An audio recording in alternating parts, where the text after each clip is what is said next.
www.walac.pe, el portal de noticias de tu ciudad. WALAC, Walac Noticias, la mejor información inmediata y veraz. Síguenos en Facebook y Twitter y suscríbete en nuestro canal de YouTube. www.walac.pe, el portal de noticias de tu ciudad.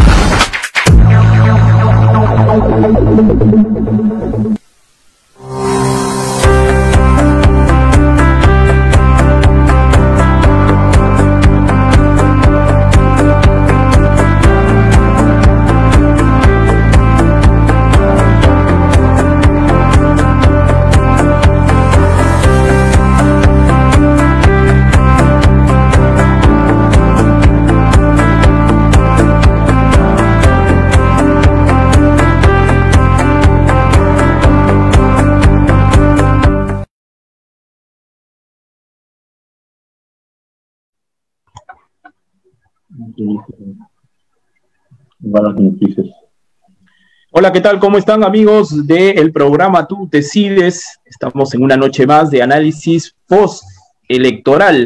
El día de hoy vamos a conversar con el sociólogo Eliar Torres. Él es docente, investigador de la Universidad Nacional de Piura, con quien vamos a conversar sobre lo que es el fujimorismo en Piura, ¿no? Intentamos responder esta pregunta: ¿por qué se mantiene la preferencia electoral sobre el fujimorismo aquí en Piura? Esto de acuerdo, pues, también a los últimos resultados de las elecciones del domingo. Profesor Eliar Torres, gracias por estar con nosotros. Buenas noches.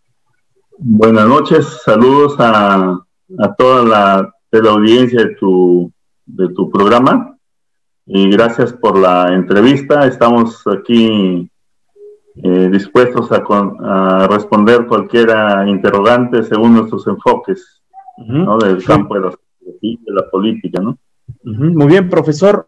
En principio queríamos pedirle su impresión, ¿no?, de estos resultados que han llevado a la segunda vuelta al candidato Pedro Castillo, ¿no?, representante de la izquierda, como se entiende ya, y a la señora Keiko Fujimori, del fujimorismo. Claro, primero señalar de que el sector ultraconservador en el país, liderado gremialmente por la CONFIEP, tenía 3 candidatos. Cuando empezó el partidor, el proceso electoral hace 4 o 5 meses, partió con 3 candidatos porque desconfiaban de Keiko Fujimori. Por eso lanzaron la candidatura de López Aliaga y Hernando de Soto. Eso por un lado. Por otro lado, la candidatura del progresismo, ¿no?, con Verónica Mendoza, un poco más si quiere, a una postura más rebelde, la de Pedro Castillo, ¿no? Pedro Castillo. Entonces, hemos sido testigos de cómo en todas las redes sociales, la prensa, se inició toda una política de desprestigio de 2 candidatos que no eran afines a la élite que maneja la política y la economía en el país. Se empezó a terroquear a Verónica Mendoza y también algo digamos inconcebible al candidato de Acción Popular, ¿no?, al Escano. Entonces, en ese contexto, pues, los que manejan el país avisoraban una segunda vuelta entre 2 candidatos de la derecha o la ultraderecha. Y empezaron empezó a correr solo Pedro Castillo, ¿no? Cuando ya se percataron que iba en alza, han empezado a terroquearlo 2 o 3 días antes del proceso, pero ya fue incontenible el resultado, ¿no? Ahora tenemos 2 candidatos. Pedro Castillo, que ha sacado la más alta votación en la primera vuelta, y en el segundo lugar, Keiko Fujimori. Pero definitivamente todo ese caudal, ese bloque, Keiko, Hernando de Soto y López Aliaga, de mi punto de vista, van a consolidarse en el Congreso y van a trabajar, digamos, directa o indirectamente en esta segunda vuelta. De acuerdo. Ahora, la pregunta que nos llama esta noche en realidad es digamos, continuo o la continua elección en Piura, de la región Piura, o la preferencia mayoritaria por el partido fujimorista. ¿Usted qué explicación sociológica, no, de acuerdo a su trayectoria profesional, profesor Elar, cuál es la explicación para esta preferencia en la región Piura? Yo no quisiera precisar de qué es la política del TAPER, la política, digamos, del clientelaje que se desarrolló en los últimos 30 años. Yo quisiera más bien empezar por otra arista. Desde mi punto de vista, el fujimorismo, o sea, Alberto Fujimori, tuvo la habilidad de asociar lo que se llama el fujimorismo con la pacificación. Es decir, marketeó la idea con todo el poder mediático, y gracias a él se pacificó el país. Pero pensamos, en la realidad no es así, pues no es así. Si hacemos un poquito de historia, sabemos que el GEIN, el que hizo posible la captura de Abimael Guzmán, estaba en contradicción con el SIN de Vladimiro y de Alberto Fujimori. Incluso ellos se enteraron después de la captura. Eso por un lado. Entonces, asociar el fujimorismo con la pacificación, un poco que le ha dado ciertos réditos. ¿Por qué? Porque muchos sectores importantes de la población fueron afectados o fueron desplazados por el fenómeno del senderismo.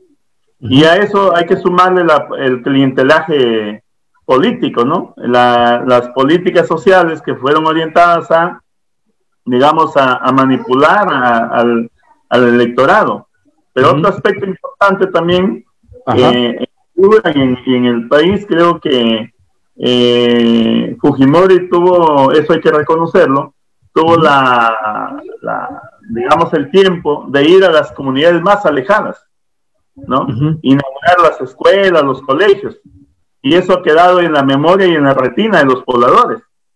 Pero por otro lado, hay que precisar de que Fujimori en la década del 90 remató todos los activos del Estado, de la nación, las empresas públicas a precios de ganga. O sea, las migajas que sobraban de la venta de las empresas públicas, digamos, fueron dados al pueblo. Y eso el pueblo recuerda, ¿no? Ahora, profesor. Pero hay otro aspecto también que yo quiero señalar, es que el fujimorismo, desde la década del 90 hasta el día de hoy, ha utilizado permanentemente lo que se llama una guerra de baja intensidad. Es decir, la política entendido como una guerra. Es decir, a todo aquel que se opone a sus propósitos, a sus objetivos, siempre, digamos, han apostado por liquidarlos políticamente. Claro, pero profesor, en el tema específico... Como terroristas, ¿no?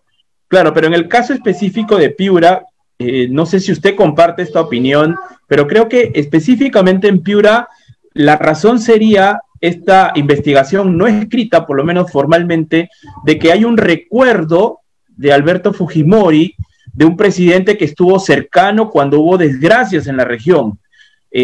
Hay versiones periodísticas, pero no hay, creo yo, de repente me equivoco, versiones académicas o investigaciones académicas que puedan dar fe de esto. Me parece que por allí va la razón. No sé si usted comparte esa percepción. En eso concuerdo, lo que te decía pues inicialmente, ¿no? Asociar el fujimorismo con la pacificación, ¿no? Y también, por ejemplo, una anécdota que me comentó un alumno del Bajo Piura, fue la siguiente, ¿no? Cuando hubo una inundación en el gobierno de Fujimori, creo que fue el año 97. Así es, pero el fenómeno del 97. El fenómeno del Niño, sí. Una comunidad ahí del Bajo Piura, creo que fue en Cristo nos valga, había quedado como un islote, unos familiares. Llegó Fujimori y los sacó a la gente en el helicóptero presidencial. Pero cuando estaba allá una viejita se acordó de sus gallinas, de su chancho, ¿no? Entonces, presidente, mi gallina, mi chancho, me comentaba un alumno, ¿no? Que tenía en la maestría hace poco tiempo. Y Fujimori hizo subir las gallinas al helicóptero de la viejita. Esos hechos quedan en la retina. Pero es que Fujimori era un tipo, pues, que era un animal político. Es decir, todo lo aprovechaba para vender su imagen, ¿no? Para vender su imagen, para posicionarse. Ahora, pero es... Por otro lado, que los casos de corrupción son inéditos y son los más grandes que se han dado en la historia republicana. Pero esos actos, digamos, de trato directo con la población, prácticamente hace que el ciudadano olvide los hechos de violación de derechos humanos, de corrupción, etcétera, etcétera, ¿no? Claro, entonces en esa historia que usted nos acaba de comentar de un alumno del Bajo Piura, que entendemos es una historia que ha pasado, ¿no? De generación en generación, que son familias que van votando, vienen sus hijos, también tienen que votar, y se ha ido haciendo toda esta historia que al final sería parte de la explicación de por qué el fujimorismo sigue teniendo aceptación en gran parte de la población piurana. Pero también hay otro detalle, amigo. Sí. Amigo, el otro detalle es que al liberalizarse, digamos, a ultranza la economía, al aplicar, digamos, radicalmente el neoliberalismo, se destruyeron miles y cientos de trabajos y miles y cientos de fábricas fueron cerradas.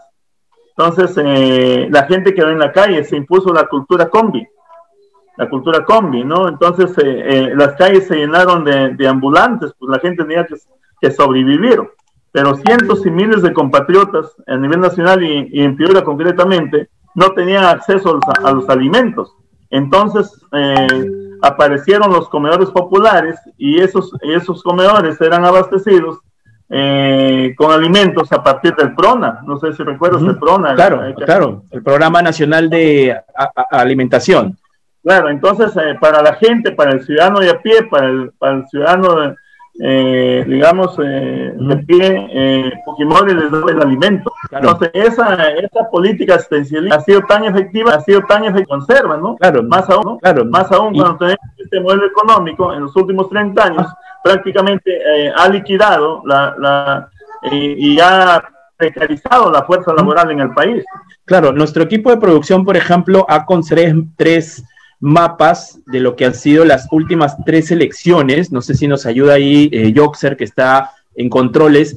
En el 2011, el fujimorismo ya estaba en el norte, posicionado en Piura.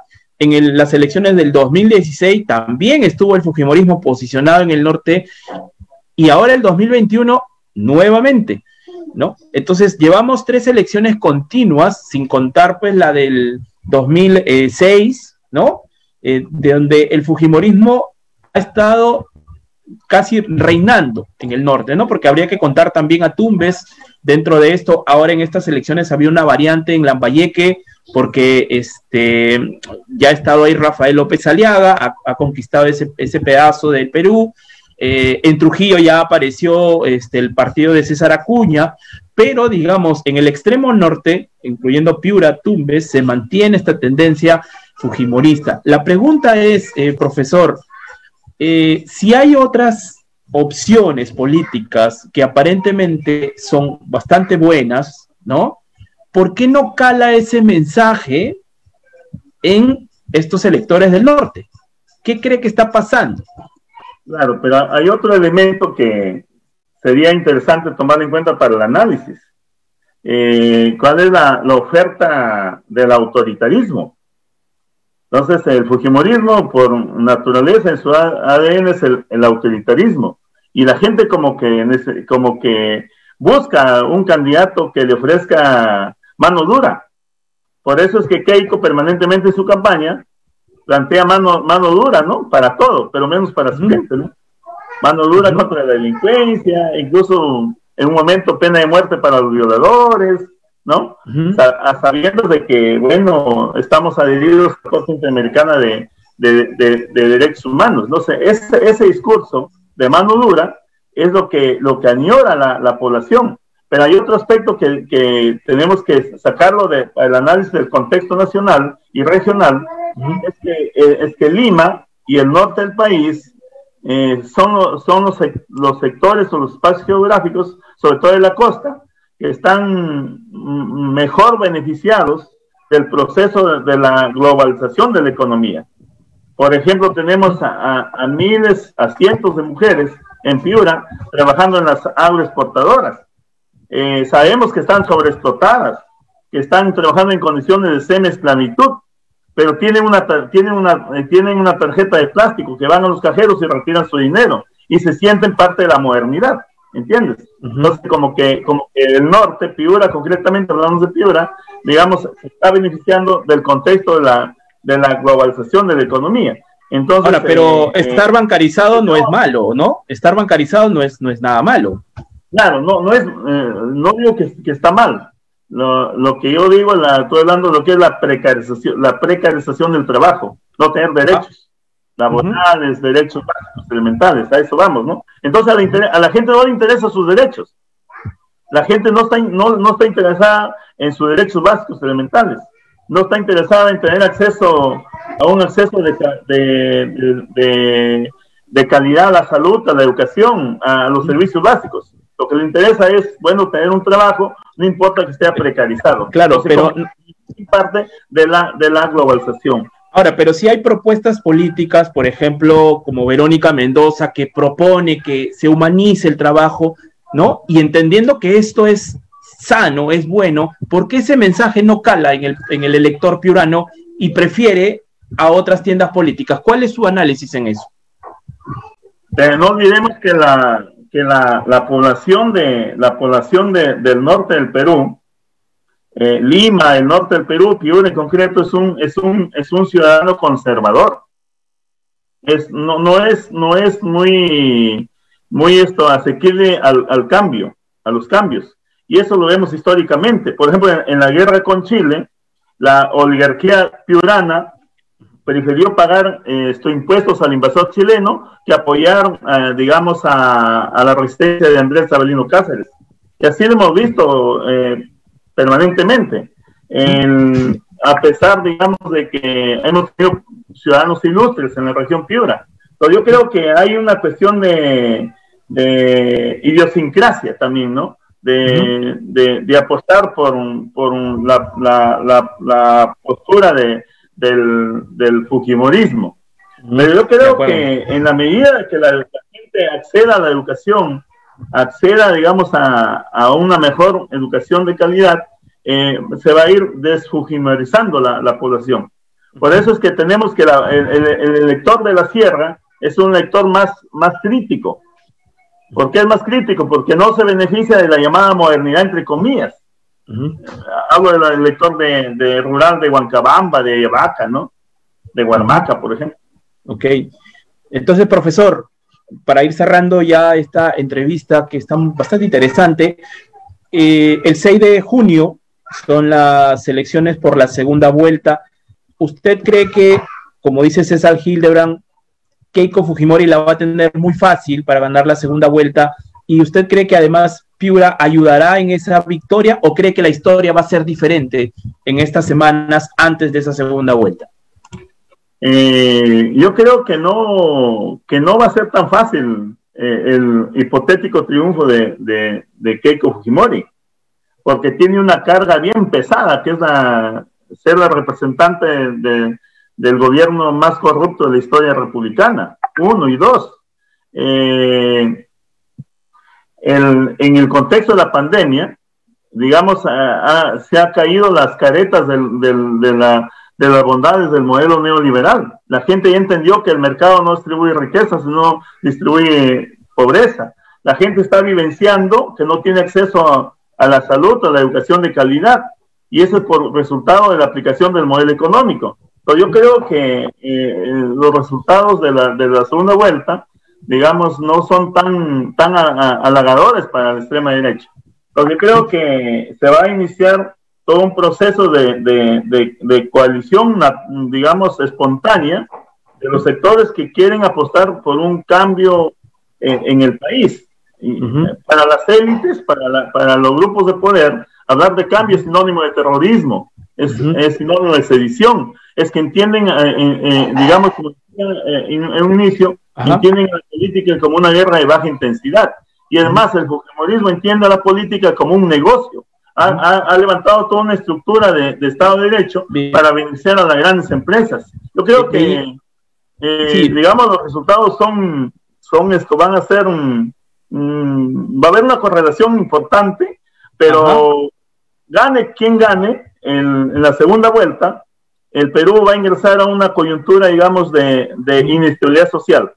Porque la derecha no va a perder fácilmente sus privilegios que ha tenido en los últimos 30 años. En Piura, los dos partidos más votados en estas elecciones son Fuerza Popular y Alianza para el Progreso. Solo Fuerza Popular ha hecho más de 100.000 votos en Piura. Para terminar, ¿Piura votará por Fujimori, cree usted, o no, en esta segunda vuelta? Probablemente vote por Fujimori, pero la diferencia no creo que sea tan abismal. Yo estoy pensando y estoy evaluando de que los sectores de extrema pobreza, ¿no?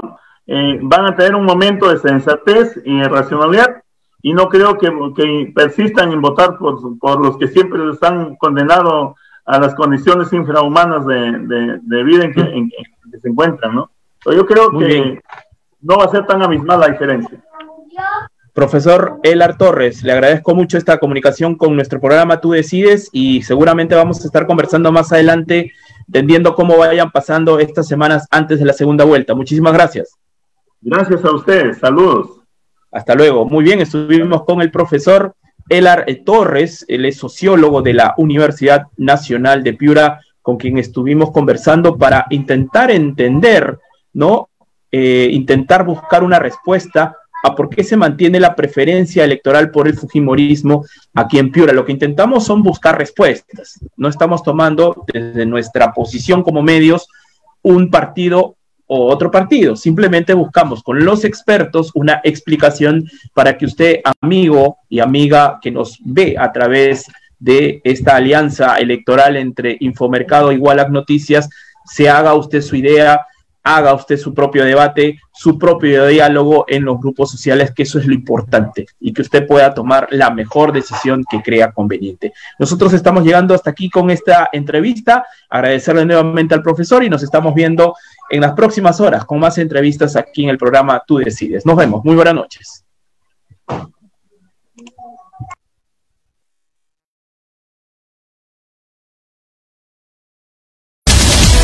www.wallach.pe, el portal de noticias de tu ciudad. WALAC, Wallach Noticias, la mejor información inmediata y veraz. Síguenos en Facebook y Twitter y suscríbete en nuestro canal de YouTube. www.wallach.pe, el portal de noticias de tu ciudad.